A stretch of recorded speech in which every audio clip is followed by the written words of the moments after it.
Hello and welcome to What Are You Saying Ways, where we talk about topics in the news and how it affects us all. I am Mary Anacon. I'm never doing this alone. I always have by my side Mercy Obekwe. It's so good to have you join us, Mercy. Thank you so much. It's good to be here and it's good to see you as well. How was your weekend? Very, I would say very stressful.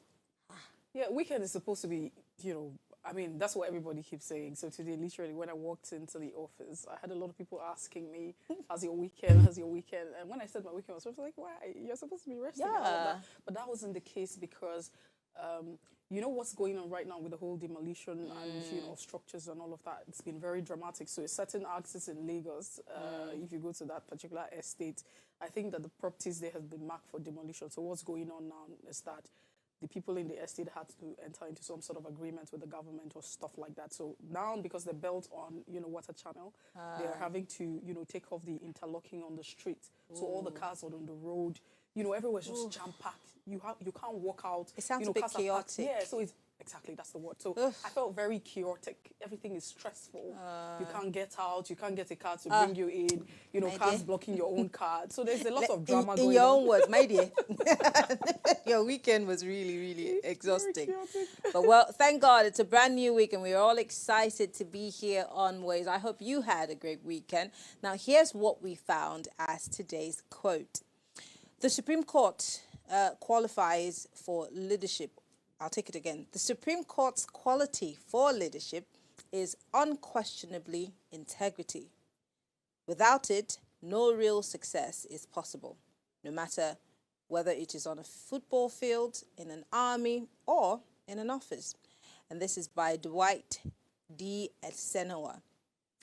Well, the Supreme Court in Nigeria, it's, with due respect to the courts of the land, whether we like it or not, one bad apple I don't necessarily believe spoils a whole bunch. But in Nigeria's case, we seem to have many bad apples. And it's not just in the Supreme Court. Unfortunately, the courts used to be regarded as the last hope of the common man. If you were wronged in any way, you'd have your day in court. But I don't think that anybody can boldly say that that's the case today, because we see how swift the court works when you have a whole lot of cash or you have a certain name.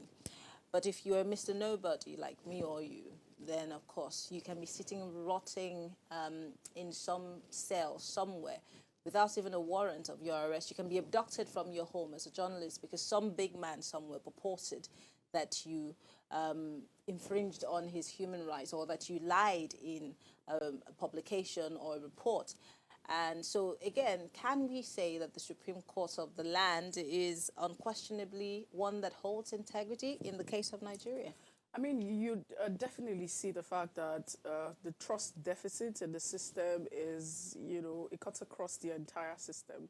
So it's a systemic thing. People have actually lost faith in the entire, governmental process, the governance. You have the police, you have the judiciary, the executive, and everything is trickling down. But we need to understand that these systems do not operate themselves. Systems are systems because you have people operating them. And so it's just the matter of saying over time, we have built a system where you rather don't have the laws working, because it's not the issue of the laws. It's upholding the law, it's respecting the law. The law is not supposed to be a respecter of anybody. So whether or not, it is the governor, whether or not, we see in different climes, you see Donald Trump, the likes of Donald Trump being someone, he has a court order, what have you, right? Yes. But that's not the case. It can't happen in our system. The reason it's happening in this system is because the system might not be entirely perfect over the other side of the divide, but it's because they have been implementing, they uphold the system, this principle of accountability. I think it's also a subject of the values. It's also a matter of having stronger institutions as opposed to strong men. Yes, but like I said earlier on, these institutions don't make themselves. They don't fall from heaven. You don't import them. The institutions are made by people. And if you have the people in the system. You remember sometime that we've actually thrown the conversation around having, we throw the conversation about having the kind of government. People have said the reason Nigeria is today is because of the system of governance. But I beg to differ. It is not about the governance system, whether the system of government, whether it's a presidential system, whether it's a parliamentary system, whether it's a unitary, confederation, whatever it is you want to call it, it is not with the system. It is with the people operating the system. Okay. And that's why China Achebe would say that, you know, the trouble with Nigeria is not about her climate, it's not about, you know, it really makes sense now, because that was a book I reviewed when I was in my 100 level. He said the problem with Nigeria is with the leadership, and I agree with China Achebe. And the leadership made up of people like you and me. Exactly.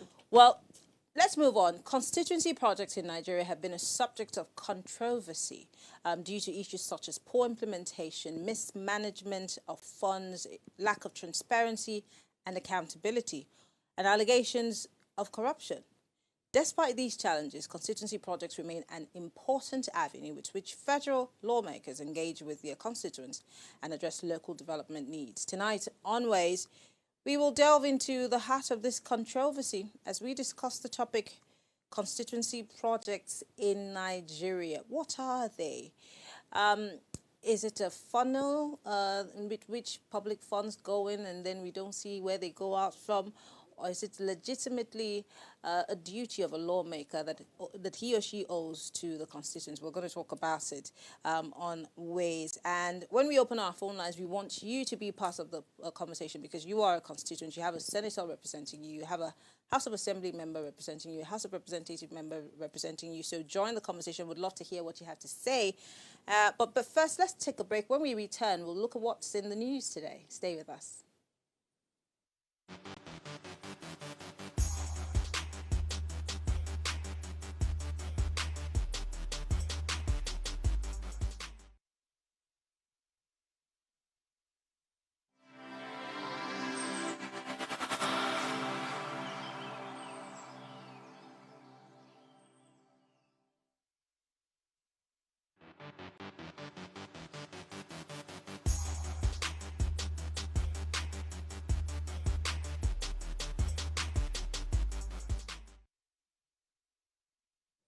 Welcome back to Ways. What are you saying? I am Mary Anna Kon. Messi Bekwa is here with me on the show today. First, let's find out what we saw in the news today. What's in the news, Mercy? Well, what's in the news for me today is the fact that there are pockets of, protests. There's been a nationwide protest organized by the Nigerian Labour Congress, that's the NLC, and the TUC, targeted at the offices of the Nigerian Electricity Regulatory Commission and various distribution companies. So this protest was a response to the hike in electricity tariff. I mean, if you live in Nigeria and if you've been following the news, if you check the internet, you'll find out that there's been a lot of protesters going on. And, well, like I said, this union deemed this electricity hike as unjust and a form of daylight robbery. And key features of these protests, we found out that the likes of the NLC president, Joe Ajero, led the demonstration in Abuja, while other protests occurred in states like Plateau State, Kogi, Ebonyi, Kaduna, Bauchi, Lagos, and even Oyo State and Port Harcourt. I mean, so there were pockets of this protest across, the divide. The demonstration involves, the placards and banner calling for the government to address the issue promptly. But now, what's interesting to me is the fact that, on the other hand, the International Monetary Fund, that's the IMF, is advising or has advised the Nigerian government to eliminate electricity subsidy once inflation subsides, I beg your pardon, and social protection schemes are enhanced. So these are the recommendations, and that has also sparked a lot of reaction in the midst of the fact that people are saying, hey, the hike of electricity tariff hikes are on the high, and this is the time where you have the IMF advising the government. But the truth is, in life, whatever it is that we do, they're not relatives. They're just, you don't have anything to the other side of the divide. You don't have anything, right? So there would always be an advantage and disadvantage of anything. I would always still say that the essence why government is in place is to ensure that the lives of the people are protected, peace, to ensure that there's ease, governance, and all of that. That's the reason. And so, yes, it is okay to say government cannot constantly subsidize an economy, right? So, yes, should government take out subsidy? Yes, they should take out subsidy. But before they take out subsidy, at what point should they take out subsidy? What have they put in place to take out the subsidy? Because if you look at this, like I said again, there's a positive side to this conversation. If you say the government should take out subsidy, what it will do is, if government continues to subsidize electricity, what it does is it will help small businesses thrive. If you look at the economy, any small businesses are the life wire of any economy. Go and ask anybody. And what really, really, puts me off or sometimes makes me very upset is the fact that you see that we don't have, who are the people in the, economic think tank of the government? Who are the people thinking all of this? We've got a very sexy tripartite committee with the big wigs, the money bags, the Dangotes, and the Alumalus. Those are the people. And so it's just simple economics. If government subsidize electricity for the people, what it will do is it will stimulate economic growth. It would help small businesses, and small businesses are the life wire of every nation, right? And if that's not the case right now, with the current electricity hike, a lot of businesses are struggling. Do you know what would happen in the power sector? Do you, I mean, just for a minute, for a second, if the president, if the governors, someone could just shut their eyes and imagine what this country would be like if we had power, what would happen to small businesses? But that's not the case. Now, the other argument is that, it would be a huge burden on, the government, especially the fact that government will have to always pay, subsidize for consumers and all of that. So it's a huge debt burden. But if you look at the things that sometimes we even allocate, monies to, resources to, wouldn't it be fair at this point in time to say, hey, as a government, what do we need to do? Because if small businesses are the lifeblood, exactly, that's what I'm saying. Prioritize. So yes, it's okay to take out subsidy, but when do you take it subsidy out? Is this the time to take out subsidy? Is this the time to begin to listen? And for, another conversation again is you have the IMF every other time in the business or in our business, third world country, Nigerians in the Nigerian economy saying, hey, you need to do this, federal government, you need to, take out subsidy, federal government, you need to Why does the IMF have to tell my government? Because who goes a borrowing goes a soaring. And that's the thing. You answered the question. A debtor, we're indebted. And so you know what it means when you're indebted to someone. You have to play by the rules. Whatever they tell you, you do, you dance. But, we can't fold our arms and say borrowing is the only way to sustain this economy and this country. Well, There's nothing I wrong think in you borrowing. should have said we're borrowing to eat as opposed to borrowing to get. I was even going to get to that point. So but you can also still say you don't want to borrow and look inwards and cut away. There are too many ways to generate revenue. But we just fold our arms and think that that's the end of it. I'm sorry. And so it is really unfortunate. But we're hoping that the government would do something. Listen to the cries. If you don't know already, it is very dangerous at this point in time to think of not continuing with the subsidy, because businesses are already struggling. They are going to struggle. It's going to kill the economy, and that's not what you want. Well, I totally agree, but FYI, Mr. Dilabu had told us that the government had done a 180. They are still going to subsidize electricity, and they're going to do that because, I don't know, I'm still yet to understand why they had that U-turn. Because a month after they told us they're taking out electricity subsidy, they come back to say, okay, we're going to continue paying subsidy. Might I also let you know that between 2015 and now, government has paid billions in subsidy. But let me shock you. Between January and February of 2024, only they've paid 2.3 billion on subsidy for light that you don't have. I'll let you think about that. Let me tell you what I found in the news, okay? I went far across Lagos into the Niger Delta. A story that will never go away. River State, Wike versus Fubara. I'm sinking my teeth into this story because the presidency has found itself in the middle of all of this. If you do remember, when this issue became very heated, where 27 lawmakers, or 23 if I'm not mistaken, left the People's Democratic Party and moved to the APC, those seats, by law, were declared vacant. But then it became a problem in the states, which made Mr. President step in.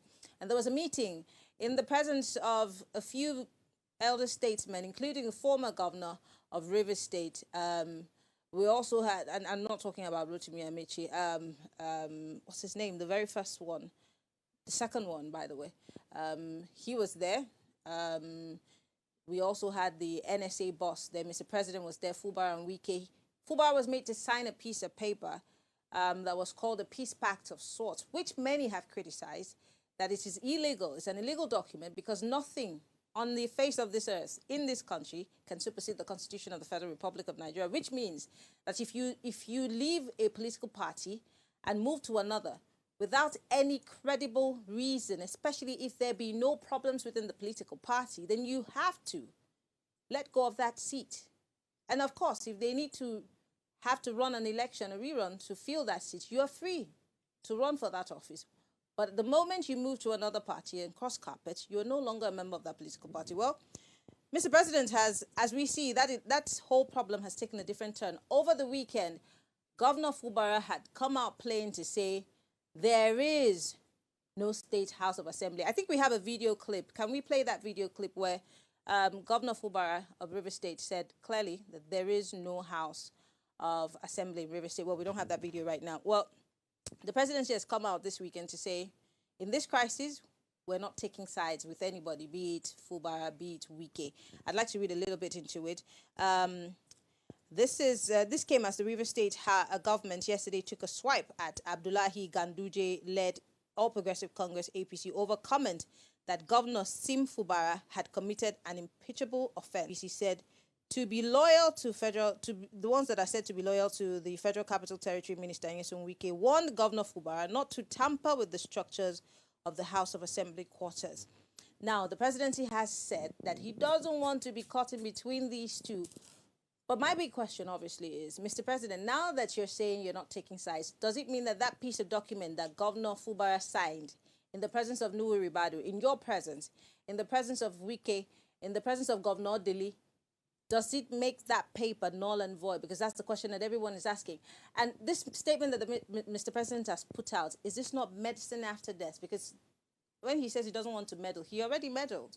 The fact that you made somebody sign a piece of paper and call it a peace pact, when you know that people in your political party have clearly broken the law, that's meddling, sir. You know, it's unfortunate that one would say since I was born and now I'm getting old, the politics of prebendalism has always been part of our political system, and it continues. Godfatherism, we see all of that continuing. Now, in this particular case, there's also, you know, recent development or statement saying that there's an APC stalwart in River State saying, hey, we have actually found that you know, Governor Simi Fubara did not vote for the current president, Bola Ahmed Tinubu. Now you begin to ask yourself, where's all these conversations? Yes. So I mean, this is also very indicting. Because it's an open secret ballot. How are you supposed to know exactly what a person that he can for, say he can say for sure that, you know, the president, the incumbent governor of Rivers State, did not vote, you know, the current president of the Federal Republic of Nigeria. And then you begin to ask yourself, why it matters. I'm not even going to ask why it matters. How do you know it? But why is that conversation? Why is that conversation even necessary? So that's how implicating the APC. Do they know something that that's also implicating the president, because why are you bringing it? It's like saying, oh, we have a dispute, and you're not saying, well, this person did not support the president. Does it mean that does it even matter? With the vote of the people of River State? So this kind of conversation is not even supposed to happen in the very first place. And you know, fingers are crossed. We'll definitely just see how the drama unfolds. Yeah, the River State story, like I always say, it never goes away, because every time you think that, oh, maybe it's coming to a lasting solution, poof. Well, Fubara is also up in arms saying, I'm about to show you who runs this town. Well, let's find out what today is. Well, it is World Cocktail Day. Yes, as you can see, I've got my cocktail. World Cocktail Day is a celebration observed annually on May 13th.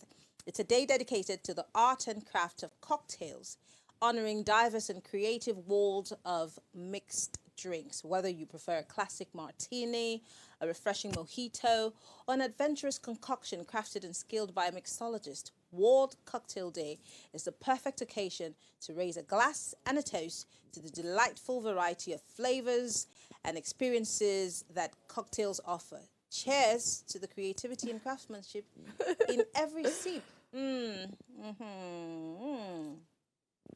Cheers to every barista out there and every bartender who's great. Always ready to say, would you like a drink? Yeah, wherever you go to, Toronto, London, Johannesburg, there's always a barista there to ask you, what would you like to drink? And you know, exciting for me is the fact that looking at some research and analysis, it's been reported that, you know, cocktail has some kind of health benefits.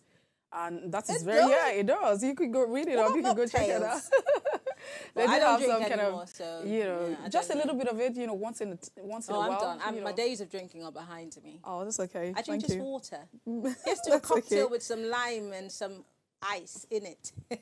So according to, health practitioners and experts, they say that a little amount of it can actually help, with healthy cholesterol and what have you, blood pressure issues and all of that. But, whatever it is that we do, moderation is the key. So but today, because it's International Cocktail Day, I think you should get yourself, Yeah, make yourself something nice. Yeah, you necessarily don't need to walk out somewhere now, because I'm sure that a glass of... And don't forget, a cocktail doesn't have to have alcohol. They're mocktails. Exactly. So they're mocktails. So you can have a mocktail if you're like me. You don't drink alcohol. You can have a mocktail like I'm having today. So happy International Cocktail Day. Have a cocktail today. Now, we'll take a quick break. When we come back, we're going to introduce our topic for conversation, constituency projects. And of course, you'll get to know who our guest is. Stay with us.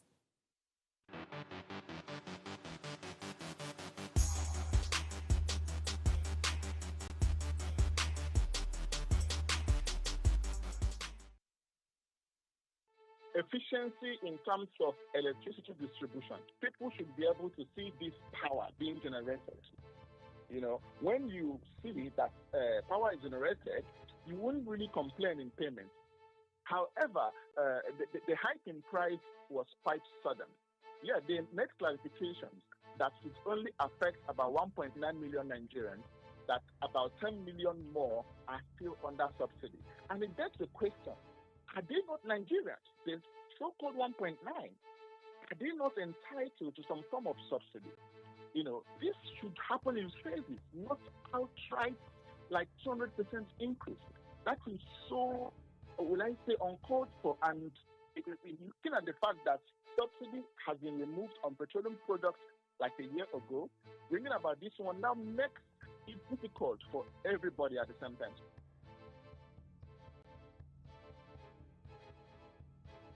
What has happened to the Band A customers is that the tariff has been adjusted to reflect the cost of the service. So let's even price the commodity properly. I mean, there is a conversation around whether electricity is basic amenity or utility, or whether it's a commodity. In the days when we were swimming in petrodollar, 70s, 80s, and things like that, you could think along that line, but not today again.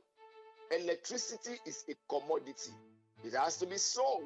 So when we get more money from it, we can then develop the power sector to the point where customers will be the ones to say, no, this is the hours of electricity that I want, because that's what I can afford. So if it is nighttime alone, you can enjoy the electricity, all well and good. I mean, most of us travel out of this country, and we know that people don't play with their utilities. They pay for it. In Nigeria, we play with our utilities. We not only play with our utilities, we even vandalize. And we want a stable power sector. Where is that done?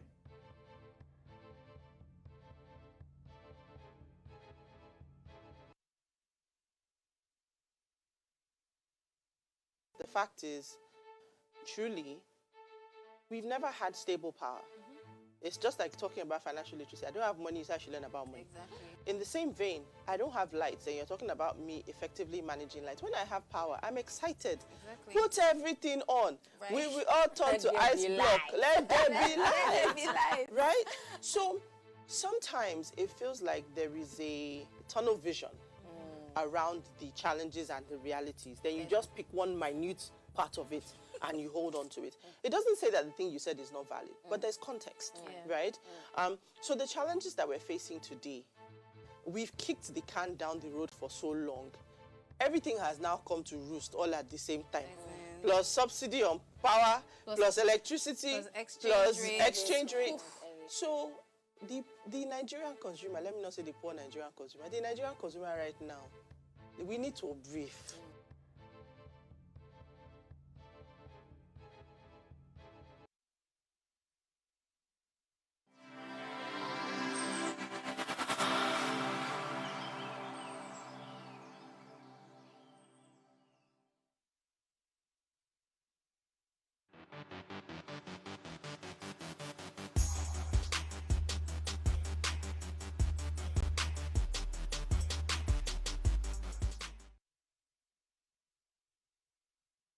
What are you saying? Don't forget, you can be part of the conversation. All all you need to do is call us or send us a message when the conversation begins. Well, constituency projects intend to uplift communities and address their needs. They have instead become channels for politicians to score political points or indulge in patronage. Examples abound, from extravagant billboards to statues and items as absurd as burial fabrics and decorated pots. These actions not only insult the dignity of constituents, but also highlight a systemic failure in governance and oversight. Tonight, we're reviewing constituency projects in Nigeria, and let's hear from you what you have to say. Remember, you can join the conversation by sending us an SMS or a WhatsApp message on 081 803 84663. Or you could join the conversation via YouTube Live and post your comments on our live feed. We'd like to hear from you. Joining us to discuss this is Dr. Law Mefo. Dr. Mefo is an educator, a public intellectual, and a media consultant. He has been a lecturer for more than a decade at an international institute of journalism, Abuja. He publishes syndicated opinion pieces in the cable and online newspaper and a number of other online and mainstream newspapers. Ladies and gentlemen, make welcome our guest, Dr. Law Mefo. Dr. Mefo, it's so good to have you join us. Good evening. Thank you. Good evening. Thank you for hosting me. Good evening, Nigeria. Thank you for joining us. Since 1999, we do know that billions of naira have been allocated to constituency projects, and this is according to Budget, who constantly checks and follows through with all of the numbers that come in as our budget. Now, we hear that constituency projects are supposed to extend the dividends of democratic governance to various constituencies at the federal level, through federal legislators with a view of spurring grassroots development. But that has not necessarily been the case over the years. And I'm talking about from 1999 to 2024, where we are. We've seen some things as ridiculous as buying freezers, bicycles. Some people are even giving pots and pans to their constituents, wheelbarrows and shovels. Why exactly do you think that this constituency projects have been so bastardized over the years that it's become a comedy challenge of sorts? Well, I think we need to put the whole issue in perspective to be able to understand it. Yes, the statutory responsibilities of the legislature at the national level, at least the National Assembly, the responsibilities as enshrined in the Nigerian Constitution, they are essentially threefold. The issue of legislation, which of course also involves appropriation, that is the annual budget of the country.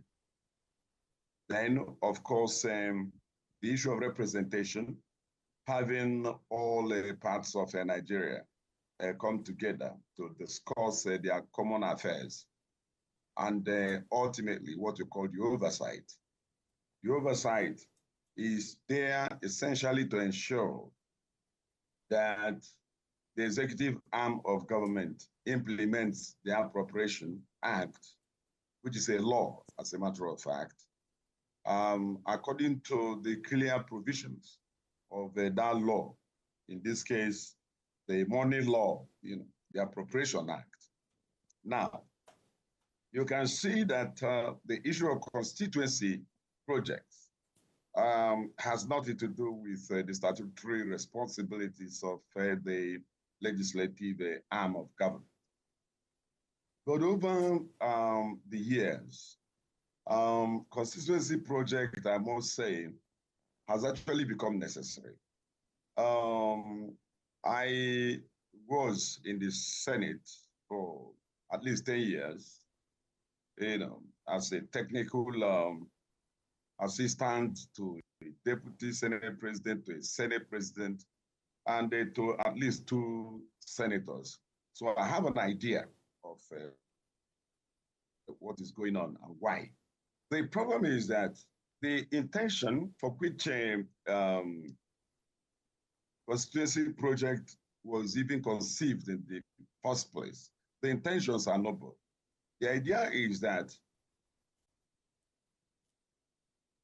Dr. Mefo, are you still Nigerians there? Okay. don't quite understand. Can you hear me? Yes, I can hear you. Go ahead. Hello, please. can you hear me? Yes. Hello? We can hear you. Go ahead, You can hear me, right? Yes. Okay. I said that the issue of constituency project is noble because coming to Abuja and spending 4 years and returning to Sokoto or Enugu or Lagos to tell them that you made the beautiful laws, the masses will not understand it. So the lawmakers have argued that there is need for them to have something tangible to show to their constituencies. And that is the foundation. That is the reason behind the issue of constituency projects. But the implementation has been a problem. It has become a problem over time. Just like every other noble agenda in Nigeria has been bastardized in the implementation. And that is where your concern is coming in. You mentioned a number of things that sounded even absurd that are presented to the constituencies as constituency projects. Well, I must, some of the things you mentioned are not necessarily constituency projects. They, what some of the to show concern and show that they have the. Dr. Mefo, is it possible for us to take you out and bring you back in? We're losing some of the words that you're saying. Would like to get you out and bring you back into the conversation because I guess that you're having a connection problem. Can we do that and bring you back in? Okay, you want me to exit and come back? Yes, please. That's what you want, right? Yes. Okay, please. I'm free. All right, thank you very much, Dr. Mefo. They're struggling with his connection. I'm sure that we can bring him back in. But it's very worthy of note that constituency projects have somewhat spiraled into budget padding. It has encouraged a lot of budget padding. In the last budget cycle, we saw the back and forth with who should have the most constituency projects, who should have more monies. We've even heard in the case of Jarigwe, Senator Jarigwe saying, oh, if you're a senior senator, you deserve a certain amount of money, and some other senators, so it's become a free-for-all. And I think this conversation needs to help us to walk back to where it started, and how we can correct it. Just like Dr. Mefo talked about, he said, if you look at the thoughts, the idea surrounding it, because prior to this time, it was during the period of President Olusegun Obasanjo, former president, and when you had the lawmakers, approaching the executive arm of government saying, hey, we want government closer to the people. We want to bring, government closer to the people and all of that. They were able to sell the idea to the executive. And of course, if you see it, it's very lofty that, there will be development, this project that will be implemented, construction of roads. You would also have provision of healthcare and other issues, as it were. But unfortunately, that has not been, the case over time. And it is really saddening.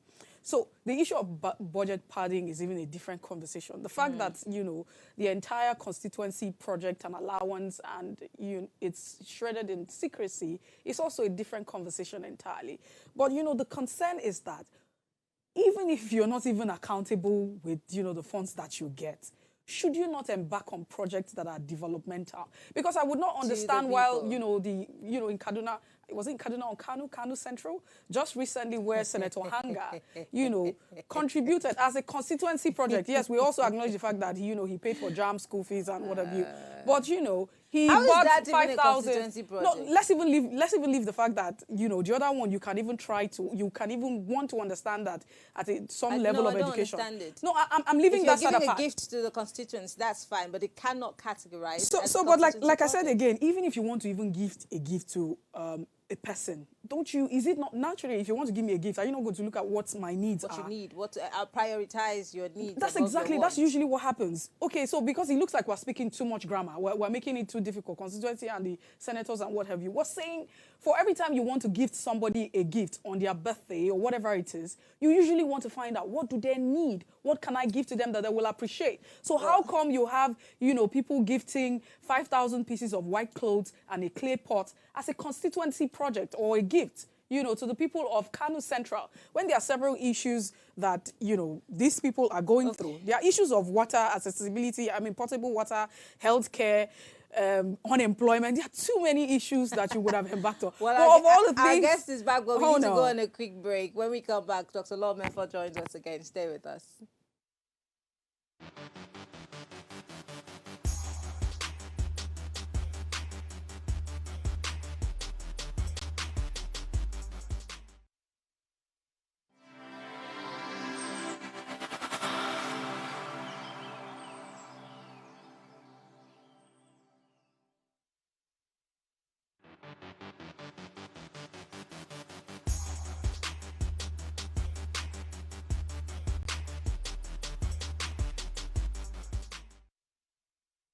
Is Dr. Law Mefo. Dr. Mefo, can you hear me? Hear you if you can hear me. Ah, perfect. Great. We were talking before we went on the break. Now, my colleague and I seem to agree on something, which is before you embark on a constituency project or want to do anything for a person, whether you want to gift your friends, your family members, something, you obviously seek for what they need. In other words, you prioritize their needs. Is this taken into consideration when these people say they are embarking on constituency projects? Just like you said, the idea in its entirety is a noble one, but the implementation takes a totally different direction. Why? Some of the things you have mentioned are not constituency projects. These are personal gifts of the federal legislators. A constituency project is the project that the honorable member or the senator nominates into the federal budget for the benefit of these people.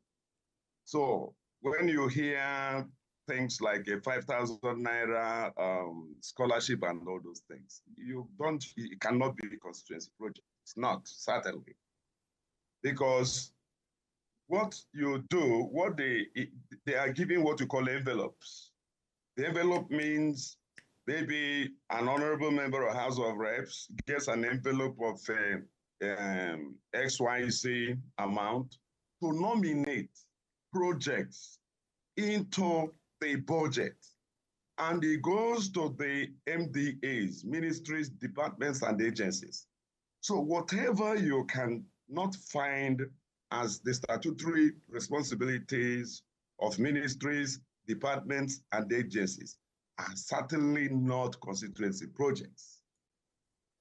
This said, I want you to understand that what eventually happens is that when the honorable members and senators nominate constituency projects into the ministries, departments, and agencies' budgets, it is supposed to be executed by the ministries, departments, and agencies.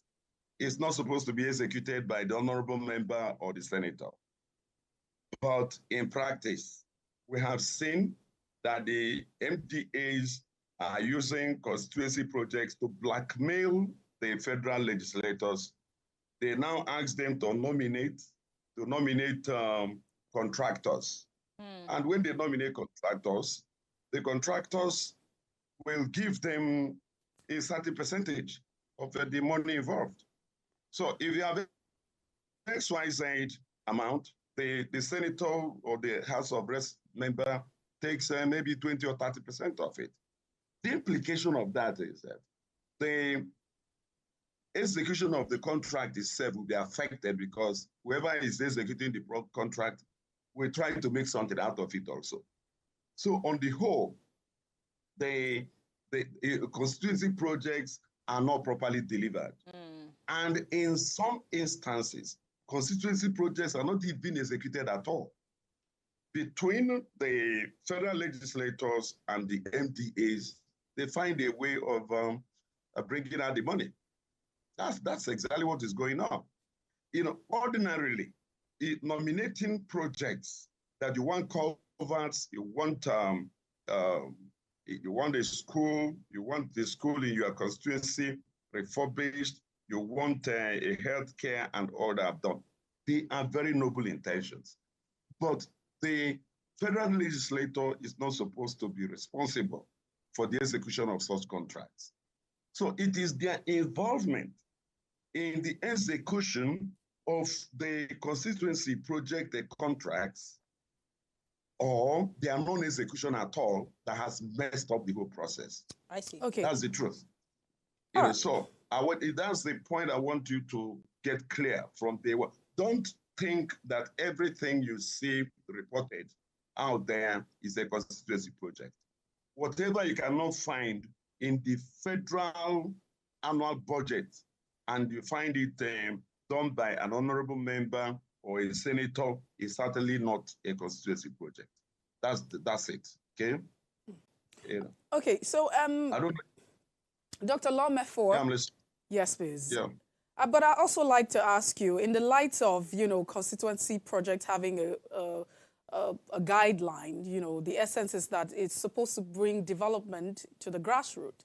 And if you look at our local government, if you look at, the third tier of government, you find out that, it's not developed. And the reason for the urban, migration or the movement that you have, the sweep movement across different cities and the explosion that you're having in major cities, especially like Lagos, because of lack of this infrastructure.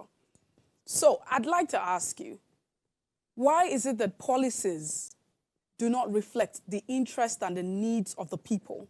Because if they do reflect, how come, our local governments are not having this infrastructure and this development? They're not feeling the presence of government at the local level. I had you use the word prebendalism, and that underscores everything. Prebendalism is simply talking about government officials elected and appointed appropriating the office to themselves as a matter of right. So whatever is accruing to that office in terms of resources, the occupier of the office is sitting on it. So that's it. That's one level of the problem, prebendalism. Number two is the source of power. When somebody believes that the people didn't really play any significant role in choosing him as their representative, as their governor, as their president, it's very fundamental. What that means is that the occupier of the office owes his allegiance to somewhere else. He owes the people nothing. That's the truth. So since he owes the people nothing, he will do as he wishes to satisfy the source of his mandate. The source of the mandate may be a godfather. The source of his mandate may be the money he spent. So he will do everything to recover his money. That's the first thing he does. He has to recover the money. He paid the voters. He paid the election security. He paid INEC officials to get the mandate, circumventing what you call the vote. So when we say the vote doesn't count, that's all I am trying to say. In the final analysis, the allegiance is not to the people. So he is not really bothered about what we are talking about, trying to build roads and all that. He will do that at his own whim and at his own time, because the people are not the source of power of most of these politicians you see today. And again, when it comes to grassroots, it's not even the legislators that should see to it. It's not their responsibility. I already gave you the 3 statutory responsibilities of the legislators at state, at federal, and even at local governments. Their job is oversight, appropriation, representation, and lawmaking. That's all. So you don't expect them to take responsibility for development. If you want grassroots development, that was why in 1976, the Obasanjo regime brought in the issue of local government.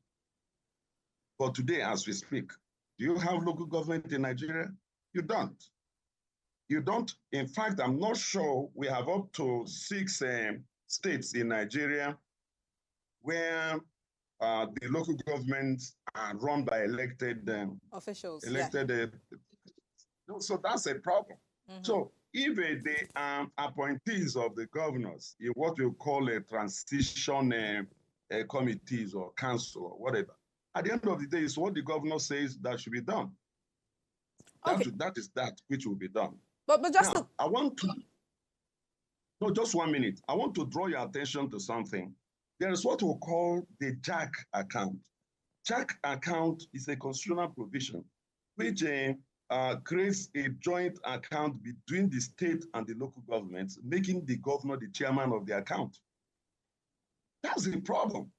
In other words, once all the money coming to the local governments in Nigeria go into the JAC account, and the governor is the one that decides what happens with the funds.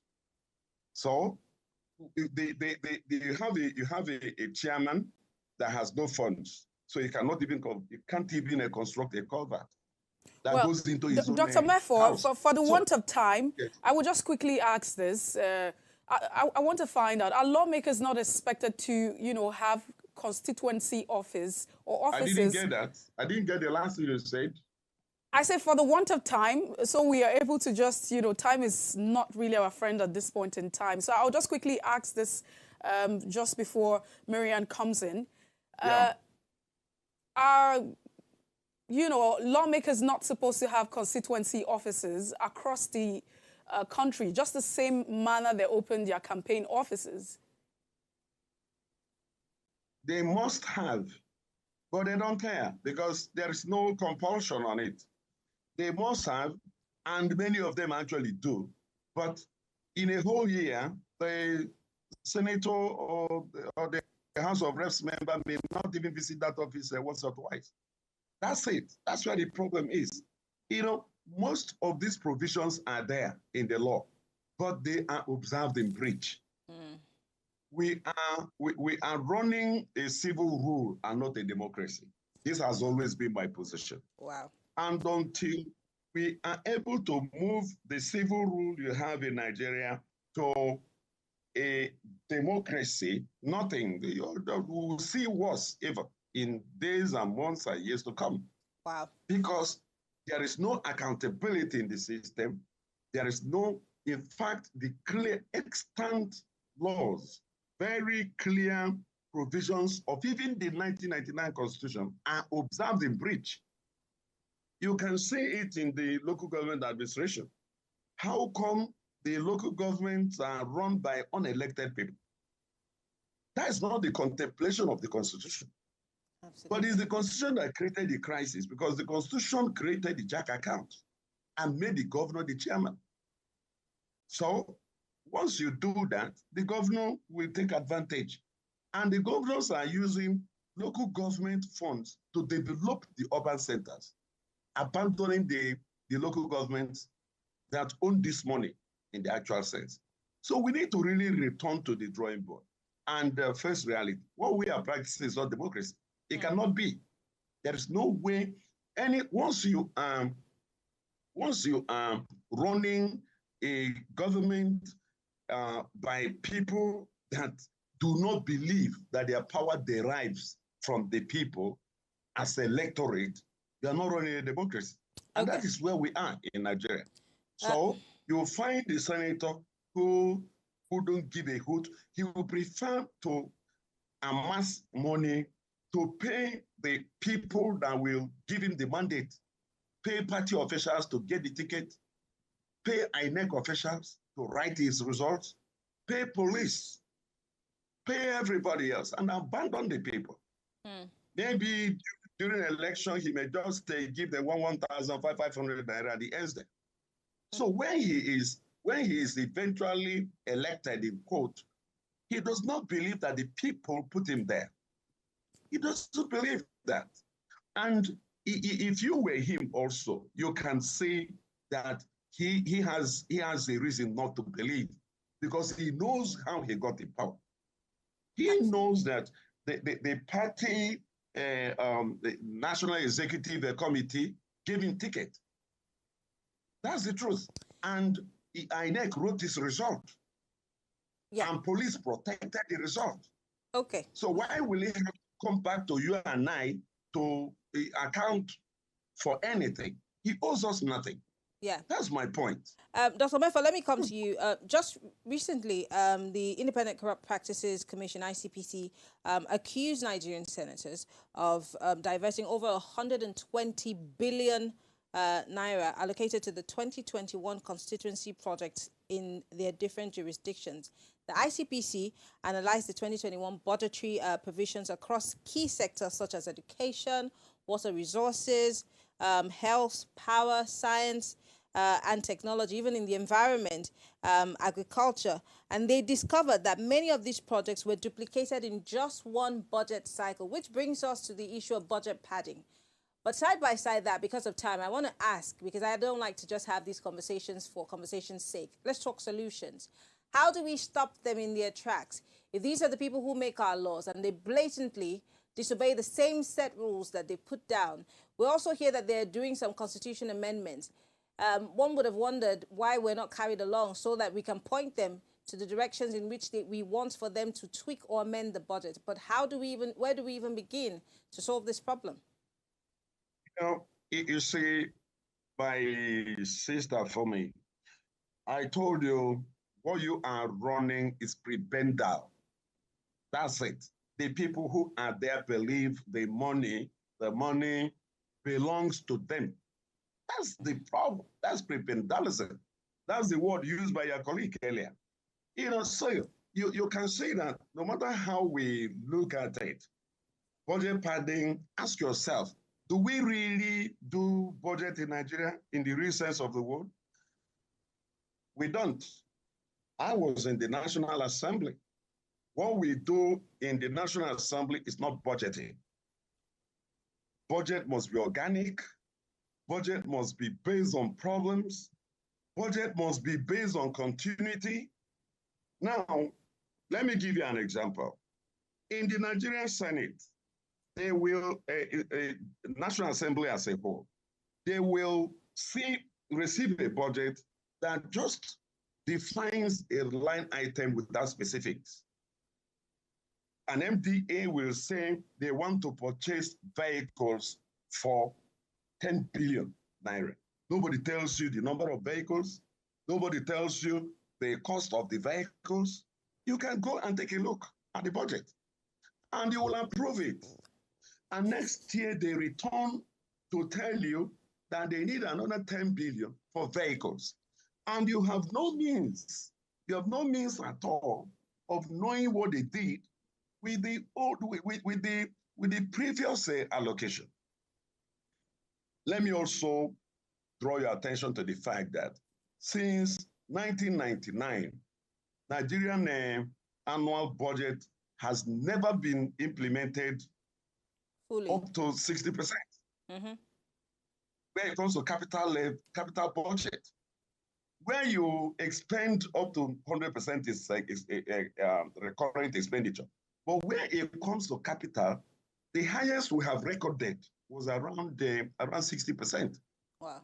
That in itself is a breach. It's a violation of the Constitution and therefore an actionable offense, an impeachable offense. So you can see that the budget you have is no budget at all. So what do we do? What do we do? Because these are all of the problems that we're lining out. How do we solve it? Where do we start to nip it in the bud? The solution, first, let us abrogate the constituency projects. Any honorable member or senator that wants to do certain things, there is something allowed in democracy. Lobby. Go and lobby the MDAs to put something for you, because they are violating the the principle, the spirit, and the professions of the guidelines for constituency projects. They nominate the contractors. In some cases, they are the contractors. And many of these projects are not even done at all. That's what the ICPC is saying. But ICPC also and the EFCC, they must wake up. You don't accuse. We didn't set you up as a statutory body to accuse anybody. You prosecute them. You prosecute these people. But we're not seeing much of that happening. You will see people who are on the list of the EFCC, ICPC. They are sitting down in the Nigerian Senate making laws. These are former governors, former ministers, ex this, ex that, on the wanted list of the EFCC making laws. I don't want to mention names. You are journalists, you can find out. So if you have such people who are violators of the law making laws, so what are we talking about here? You can see we're making mockery of democracy. So does that mean there is no way out of this quagmire that we've found ourselves in? Do we fold our arms and just watch things play out? I've already mentioned abrogation of constituency project. I've already mentioned prosecution of offenders, people who didn't. These are appropriated constituency projects. They are there in the budget. So if there is evidence that the money for these projects have been pulled out of the system, if the monies have been pulled out of the system and the project is not executed, it's a criminal offense. Okay. Send these people to jail. Okay. Until you begin to do something as spectacular as that, nothing will change. All right.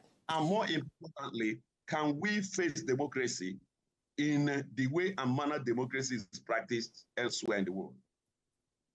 Well, Dr. Lawmefo, we want to say thank you so much for being part of the conversation.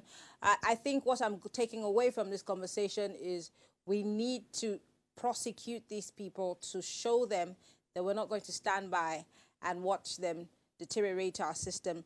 Dr. Mefo is an educator, public intellectual, and a media consultant. He's been a lecturer for more than a decade at the International Institute of Journalism in Abuja.